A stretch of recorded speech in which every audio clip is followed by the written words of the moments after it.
কিরে, আর কতক্ষণ ঘুমাবি? বেলা 10টা বেজে গেল, আর তোর ঘুম থেকে ওঠার নাম নেই।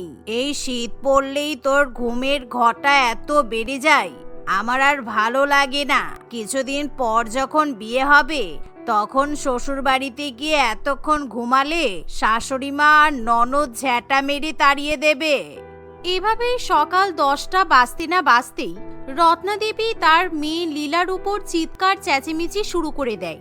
কারণ শীতকাল পড়লে লীলা যখন কম্বল মুড়ি দিয়ে ঘুমায় তখন সে সকালবেলা ঘুম থেকে উঠতেই পারে না। সে অ্যালার্ম দিয়ে ঘুমালেও অ্যালার্ম বেজে যায়, কিন্তু তার ঘুম ভাঙে না।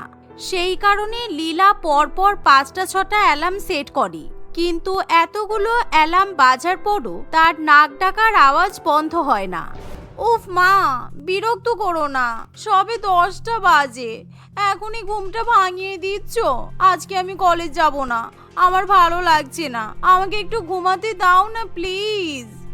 না না, তোকে আর ঘুমাতে দেওয়া যাবে না, কারণ তোর স্বভাব খারাপ হয়ে যাচ্ছে কিন্তু।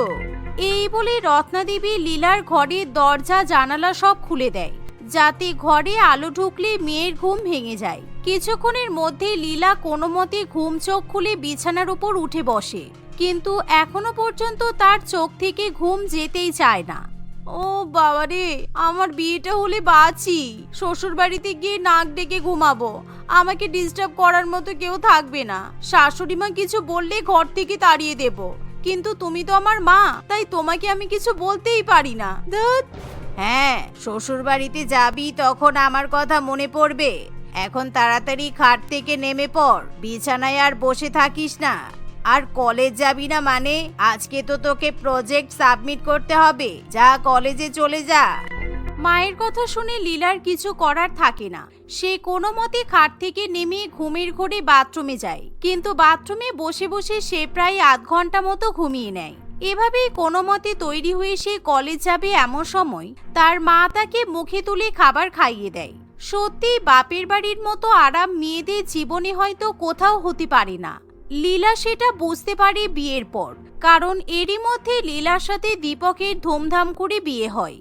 বিয়ের পরের দিন, উফ বাবা, বিয়ের খাটাখাটনিতে খুব হাঁপিয়ে গেছি, কালকে সকালবেলা আরাম করে ঘুম থেকে উঠবো। এমনিতেও আমার শ্বশুর বাড়িতে 5টা চাকর চাকরানি আছে, আমাকে কোনো কাজ করতে হবে না। এই ভেবে লীলা রাত্রিবেলা শান্তি মতো ঘুমিয়ে পড়ে, কিন্তু সকাল 7টার সময় যে তার শান্তির ঘুমে ব্যাঘাত ঘটবে সেটা সে বুঝতেই পারে না। কি ব্যাপার, বেলা 7টা বেজে গেল, বৌমা এখনো মহারানীর মতো ঘুমাচ্ছ কেন? আজকে তুমি রান্নাঘরে গিয়ে সবার জন্য রান্না বান্না করবে তো? যাও তাড়াতাড়ি ঘুম থেকে ওঠো, স্নান করে শাড়ি পরিবর্তন করে রান্নাঘরে চলে যাও। শাশুড়ি মায়ের কথা শুনে লীলা ঘুম থেকে উঠে বসে। সে যখন ঘড়ির দিকে তাকায়, এ কি, সবে তো 7টা বাজে, আমি এখন ঘুম থেকে উঠে রান্নাঘরে যাব? আপনার বাড়িতে 5টা চাকর চাকরানি আছে কি করতে? ওদেরকে রান্না বান্না করতে বলুন।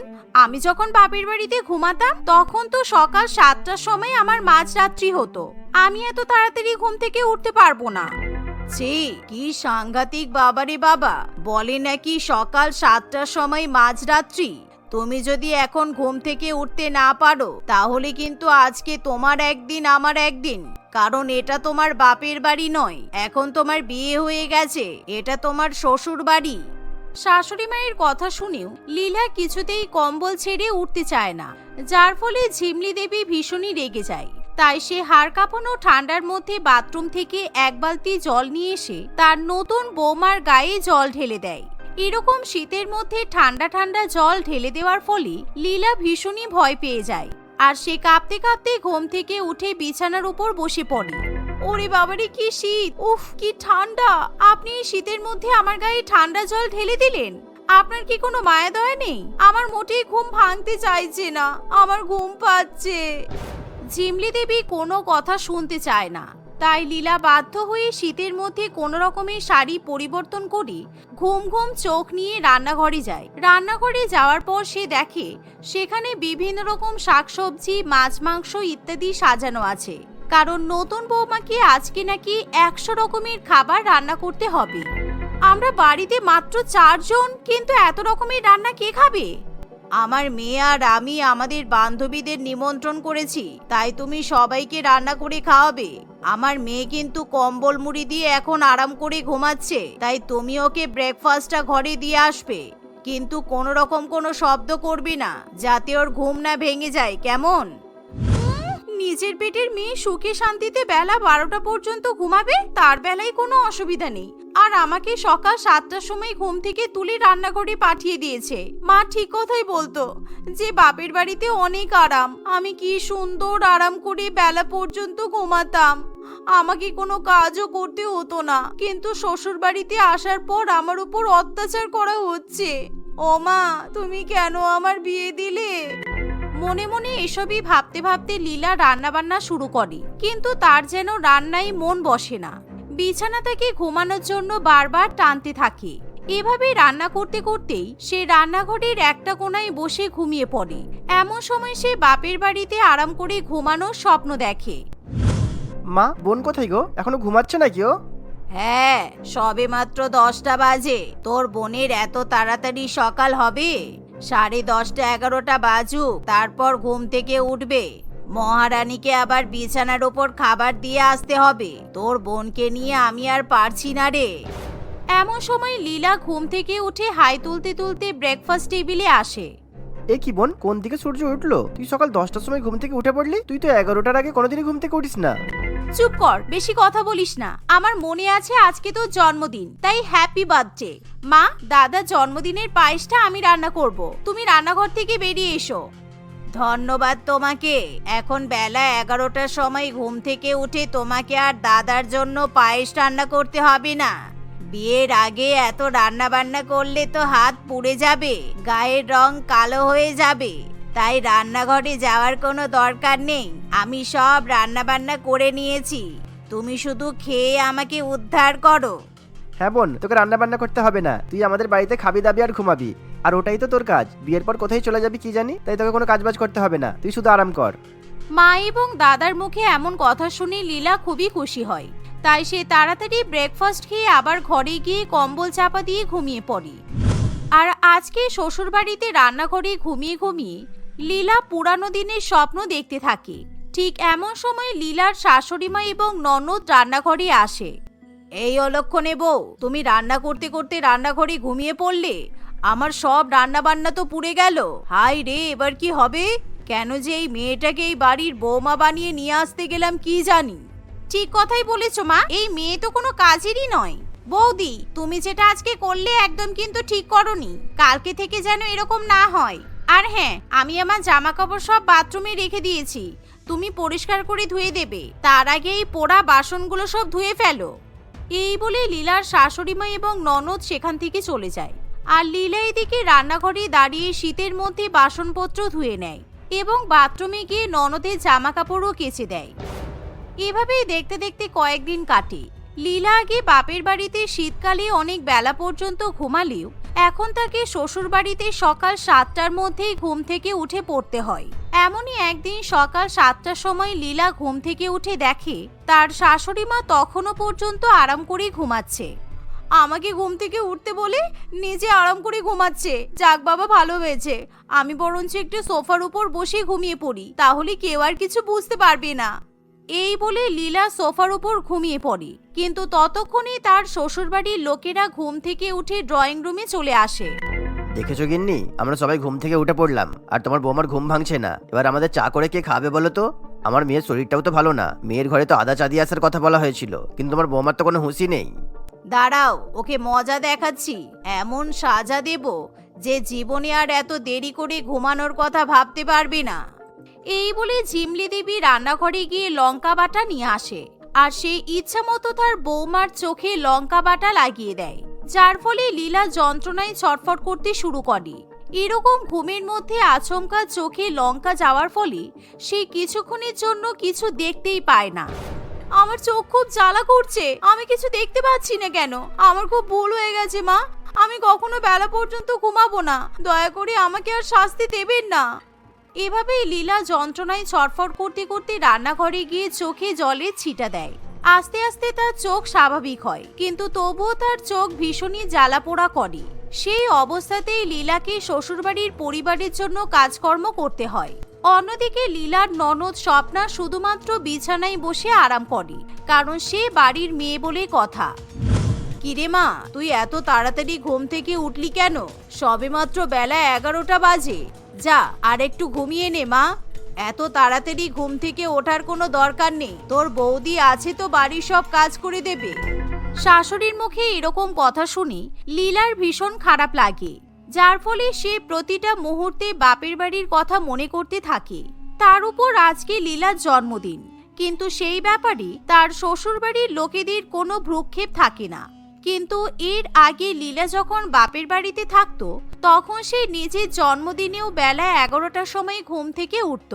ঘুম থেকে ওঠার পরেই তার দাদা, মা এবং বাবা কেক নিয়ে হাজির হয়ে যেত। এমনকি তার জন্য থাকতো বিভিন্ন রকমের সারপ্রাইজ। এসব কথা মনে পড়লেই লীলার চোখে জল চলে আসে। বিয়ে হয়ে গেছে বলে মনে হয় আমার জন্মদিন সবাই ভুলে গেছে, কারণ আমার মা, দাদা কেউ একবারও আমাকে ফোন করে উইশ করলো না। কি জানি, আমার বিয়ের পর মনে হয় বাবা মা বেঁচে গেছে, কারণ আমি যখন বাপের বাড়িতে ছিলাম তখন বেলা পর্যন্ত ঘুমাতাম বলে সবাই খুব রেগে যেত। এখন ওদের জীবনে অনেক শান্তি আছে। এই ভেবে লীলা সারাটা দিন বাড়ির কাজকর্ম করতে থাকে। সন্ধ্যাবেলার দিকে হঠাৎ করে বাড়ির দরজায় বেল বেজে ওঠে।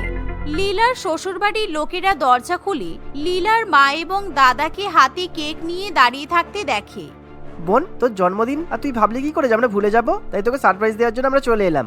তুই নিশ্চয়ই এখানে খুব আনন্দে আছিস বল? কেননা ফোন করলে তো সবসময় বলিস তোর শ্বশুরবাড়ির লোকেরা খুব ভালো, কিন্তু আমরা খুব খারাপ ছিলাম যে তুই বেলা পর্যন্ত ঘুমাতিস বলে তোকে বকাবকি করতাম। দীপেশ এই কথা বললে লীলার শ্বশুরবাড়ির লোকেরা খুবই লজ্জা পেয়ে যায়, কারণ তারা বাড়ির বৌমাকে জন্মদিনে উইশ পর্যন্ত করেনি। এমন সময় লীলা কাঁদতে কাঁদতে তার মা এবং দাদাকে জড়িয়ে ধরে। দীপেশ ভালো করে বুঝতে পারে যে তার বোন সেই বাড়িতে ভালো নেই, কিন্তু লীলা ব্যাপারটা কাউকে বুঝতে দেয় না। সে হাসি মুখে সবার সামনে কেক কাটে, কিন্তু তবুও সে তার শ্বশুরবাড়ির লোকেদের নামে কোনো রকম নিন্দা করে না। কিছুক্ষণ পর যখন লীলার মা এবং দাদা সেখান থেকে চলে যায়, তখন বৌমা, তোমার সাথে আমরা অনেক অন্যায় করেছি। তুমি তোমার বাপের বাড়িতে অনেক সুখে ছিলে, কিন্তু শ্বশুর বাড়িতে এসে তুমি অত্যাচারিত হওয়ার পরও আমাদের নামে কোনো রকম কোনো নালিশ করনি। তুমি চাইলেই তোমার দাদা আর মাকে বলতে পারতে যে আমরা তোমাকে একদম শান্তিতে ঘুমাতে দিই না, তোমাকে দিয়ে সারাটা দিন কাজ করাই। আমাদের খুব ভুল হয়ে গেছে বৌমা, তুমি আমাদেরকে ক্ষমা করে দাও। আজকে তোমার জন্মদিন, আমরা সেটাও ভুলে গেছি। এভাবে লীলার শাশুড়ি মা এবং ননদ তার কাছে ক্ষমা চেয়ে নেয়। তাই লীলা আর রাগ করে থাকতে পারে না। পরের দিন থেকে লীলা যখন সকালবেলা আরাম করে ঘুমায়, তখন তাকে কেউ আর বিরক্ত করে না। কিন্তু তবুও লীলা যেহেতু এখন সংসারী হয়ে ওঠে, তাই সে বেলা 8টার মধ্যেই ঘুম থেকে উঠে পড়ে এবং সংসারের সমস্ত দায়িত্ব খুশি মনে পালন করে। ঋত্বিকা তার বাবা মা এবং এক বোনের সঙ্গে বাস করত। সে আইসক্রিম খেতে খুবই ভালোবাসত। সে গরমকালে তো আইসক্রিম খেতে পছন্দ করতই, কিন্তু শীতকালে সে তার চেয়েও বেশি পরিমাণে আইসক্রিম খেত। শীতকালে আইসক্রিম খাওয়ার সে আলাদাই এক অনুভূতি উপভোগ করত। প্রত্যেক বছরের ন্যায় এবছরও শীতকাল পড়তেই ঋত্বিকা আইসক্রিম খাওয়া শুরু করে দেয়। এমনই একদিন ঋত্বিকা বাইরে থেকে বাড়ি এসে দেখে তার ছোট বোন মনিকা বসে বসে আইসক্রিম খাচ্ছে। এই দেখে ঋত্বিকা খুবই রেগে যায় এবং সে জোরে জোরে চেঁচাতে শুরু করে, এই পেচি, তুই আমার আইসক্রিম খাচ্ছিস কেন রে? তুই এই আইসক্রিমে হাত দেওয়ার সাহস পেলি কোথা থেকে? এটা কি তোর বাবার টাকা দিয়ে কেনা আইসক্রিম? হ্যাঁ, এটা আমার বাবার টাকা দিয়েই কেনা আইসক্রিম। এটা কি তোর টাকা দিয়ে কেনা? তুই বোধহয় ভুলে যাচ্ছিস, তোর বাবা আর আমার বাবা একই জন, আলাদা নয়। বাবার টাকা দিয়ে কেনা আইসক্রিম তুই যখন খেতে পারিস, তাহলে আমি কেন পারি না?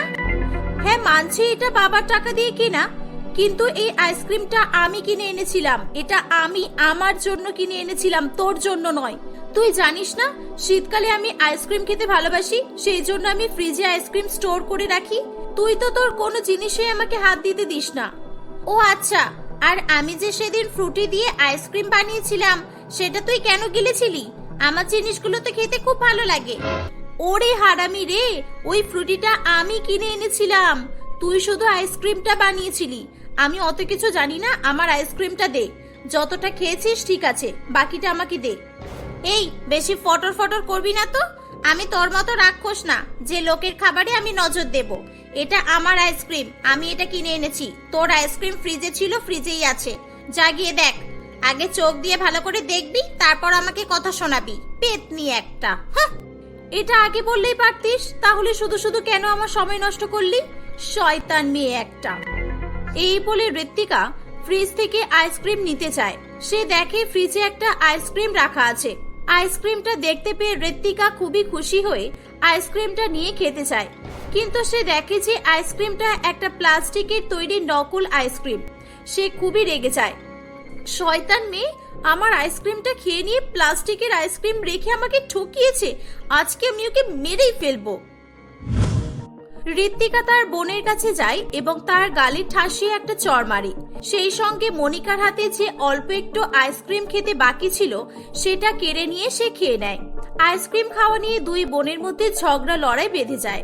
তাদের মা মোনালি দেবী সেখানে এসে দুই বোনকে খুবই বকাবকি করে। ঋত্বিকা তার মায়ের কাছ থেকে টাকা নিয়ে গিয়ে আইসক্রিম কিনে বাড়িতে নিয়ে আসে এবং মজা করে আইসক্রিম খায়। এরকম ভাবে সময় অতিবাহিত হতে থাকে। একদিন ঋত্বিকা তার বাবাকে বলে, বাবা আমাকে তুমি একটা ফ্রিজ কিনে দাও তো বাবা, আমার একটা ফ্রিজের খুব দরকার। ফ্রিজের দরকার মানে? বাড়িতে তো ফ্রিজ আছে, তোর আবার ফ্রিজের প্রয়োজন পড়ছে কেন? বাবা ফ্রিজ তো আছে, কিন্তু মা তো ফ্রিজে হাত দিতেই দেয় না। ফ্রিজে আইসক্রিম রাখতে দেয় না, ফ্রিজে আইসক্রিম রাখলেই ফ্রিজে সুইচ অফ করে দেয়, আর আমার সব আইসক্রিম গলে যায়। শুধু তাই নয়, ফ্রিজে আইসক্রিম রাখলে মনিকা সবসময় আমার আইসক্রিম চুরি করে খেয়ে নেয়। তাই জন্য তো আমার আলাদা একটা পার্সোনাল ফ্রিজ চাই, যেটা আমি আমার ঘরে রাখবো, আর আমি ছাড়া যেটাই কেউ হাত দিতে পারবে না। না, আমার কাছে এখন ফ্রিজ কেনার মতো টাকা নেই। 3-4 মাস অপেক্ষা কর, তখন কিনে দেব। এখন আমার খুব হাত টানাটানি যাচ্ছে। বাবা 3-4 মাস পর তো গরম পড়ে যাবে। তুমি জানো না শীতকালে ফ্রিজের দাম খুব কম হয়। শীতকালে তো লোকজন ফ্রিজ বেশি ব্যবহার করে না, সেই জন্য শীতকালে কম দামি ফ্রিজ পাওয়া যাবে। তুমি আমাকে 15,000 টাকা দাও। 15,000 টাকা দিয়ে আমি একটা কম দামি ফ্রিজ কিনে নেব। ঠিক তখনই সেখানে ঋত্বিকার মা মোনালি দেবী চলে আসে। 15,000 টাকা নিবি? এখনই ঠাস ঠাস করে 15টা জুতোর বাড়ি খাবি। কোনো টাকা হবে না। শীতকালে আইসক্রিম খেয়ে আত্মহত্যা করার ইচ্ছা আছে নাকি তোর? আইসক্রিম খেয়ে মরতে চাস? এর চেয়ে ভালো বিষ খেয়ে মরে যা। মনিকা আমাকে এত জ্বালাই না, তুই যে আমাকে এত জ্বালাস আমি কি বলবো। ঠিক আছে যাও, তোমাদেরকে ফ্রিজ কিনে দিতে হবে না।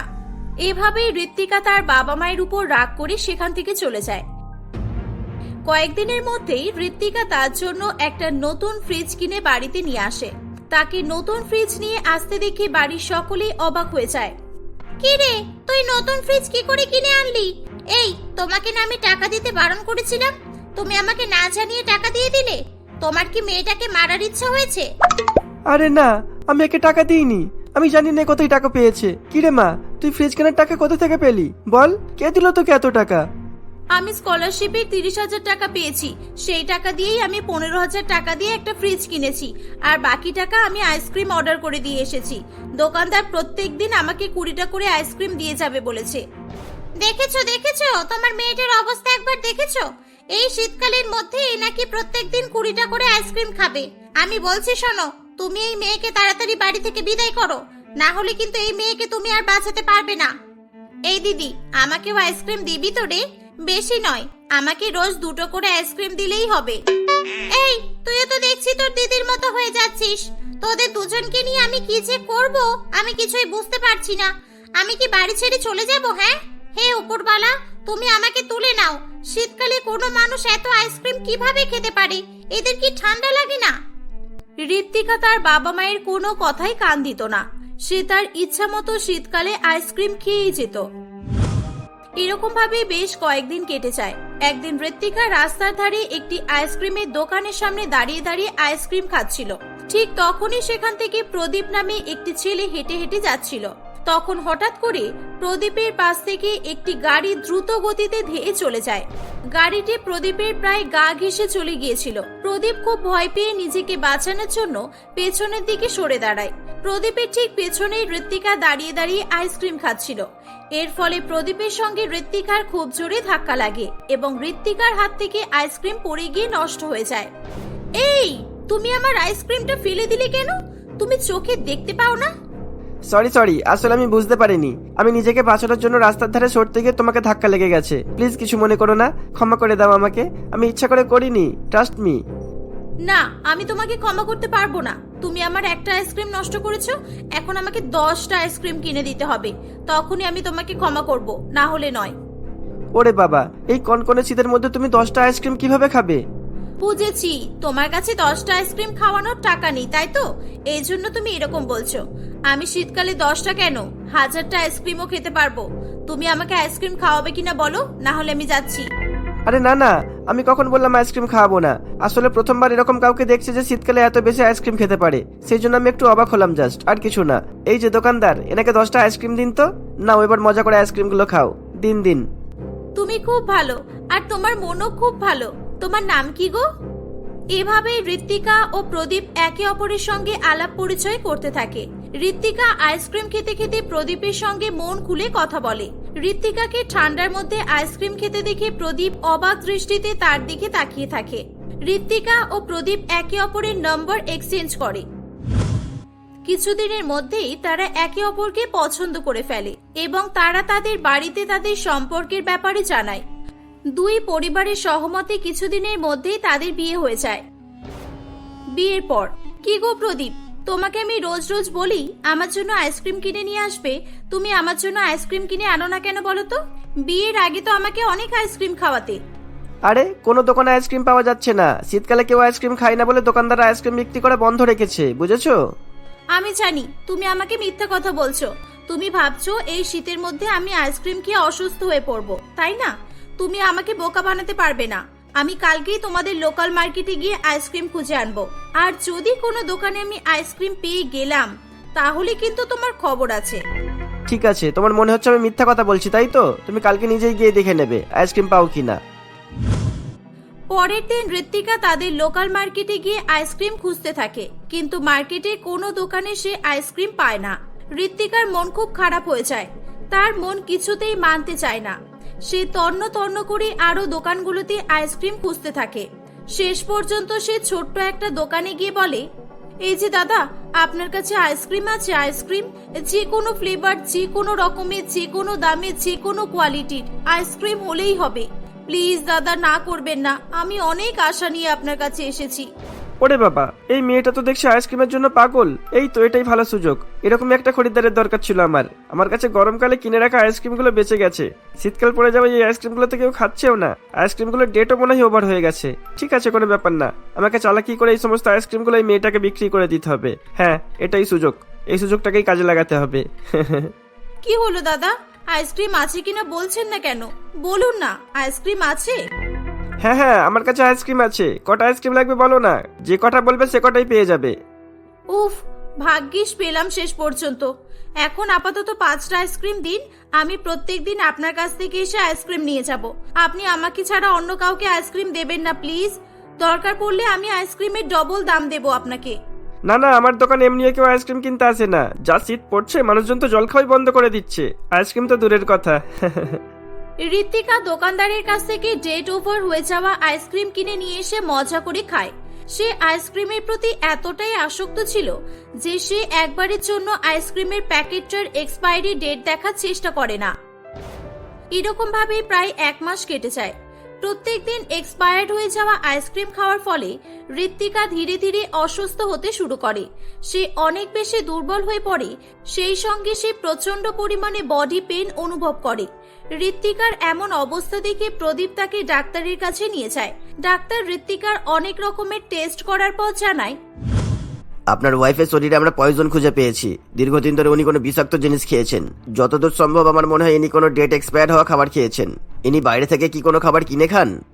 না, বাইরে থেকে তো তেমন কোনো খাবার কিনে খাই না। এ প্রত্যেক দিনে আইসক্রিম কিনে খাই। আসলে শীতকালে আইসক্রিম খাওয়ার একটা বাজে অভ্যাস আছে এর মধ্যে। আমার মনে হচ্ছে উনি মনে হয় তাহলে ডেট এক্সপায়ার হওয়া আইসক্রিম খেয়েছেন। ইনি যেই দোকান থেকে আইসক্রিম খান সেই দোকানে গিয়ে আপনি খোঁজ করতে পারেন। প্রদীপ ঋত্বিকার কাছ থেকে দোকানের অ্যাড্রেস নিয়ে সেখানে পৌঁছে যায়। সেই দোকান থেকে প্রদীপ আইসক্রিম কিনে দেখে সত্যি সত্যি আইসক্রিমগুলো ডেট এক্সপায়ার্ড হয়ে গেছে। প্রদীপ প্রচুর পরিমাণে রেগে যায় এবং সঙ্গে সঙ্গে পুলিশকে ফোন করে। পুলিশ দোকানদারের কাছ থেকে জরিমানা এবং ক্ষতিপূরণ সমেত অনেক টাকা ধার্য করে। এদিকে ঋত্বিকা তার ভুলের জন্য খুবই আফসোস করতে থাকে। দীর্ঘ 15 দিন হসপিটালে থাকার পর সে বাড়িতে ফিরে আসে। আমাকে ক্ষমা করে দাও প্রদীপ, আমি আর কোনোদিনও আইসক্রিম খাবো না। আমি বুঝতে পেরেছি নিজের স্বাস্থ্যের প্রতি নজর রাখাটা খুবই দরকার। মানুষ নিজের বিপদ নিজেই ডেকে আনে। আমি আর কোনোদিনও এরকম করব না। আমাকে ক্ষমা করে দাও। ঋত্বিকাকে তার পরিবার ক্ষমা করে দেয়।